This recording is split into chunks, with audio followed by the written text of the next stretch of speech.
Take the minimum wage law. It's well-meaning sponsors. There are always, in these cases, two groups of sponsors. There are the well-meaning sponsors, and there are the special interests who are using the well-meaning sponsors as front men.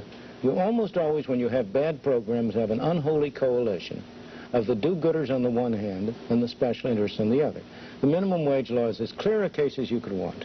The special interests are, of course, the trade unions, the monopolistic craft trade unions in particular.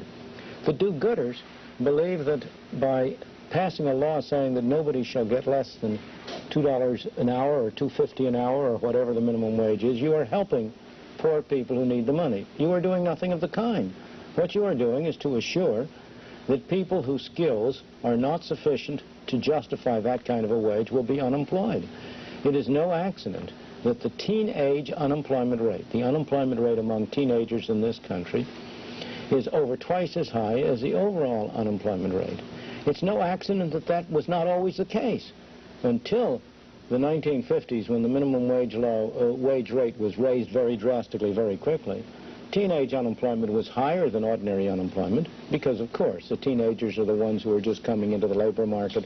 They're searching and finding jobs, and it's understandable that on the average they would have be unemployed more. But it was nothing like the extraordinary level it has now reached. It's close to 20%. Why? Because the minimum wage law is most properly described as a law saying employers must discriminate against people who have low skills. That's what the law says. The law says here's a man who has a skill which would justify a wage rate of $1.50, $2 an hour.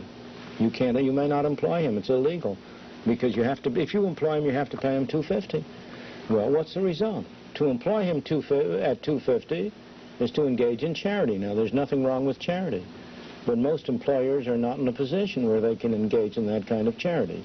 Thus, the consequences of minimum wage rates have been almost wholly bad, to increase unemployment and to increase poverty. Moreover, the effects have been concentrated on the groups that the do-gooders would most like to help.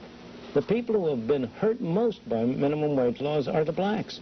I have often said that the most anti-Negro law on the books of this land is the minimum wage rate. And so I think the real answer to your question is that you must not judge a bottle solely by its label. You have to look at what's inside and see what the law or the measure produces. If one looked at the label, though, and perhaps one of those government regulations that you would look askance at is that we look at labels. If one looked at the label and identified the objective of minimum wages, are there no positive, legitimate objectives achieved by minimum wage? None whatsoever. In my opinion, there is absolutely no positive objective achieved by minimum wages. Its real purpose is to reduce competition for the trade unions and make it easier for them to maintain the wages of their privileged members higher than the others.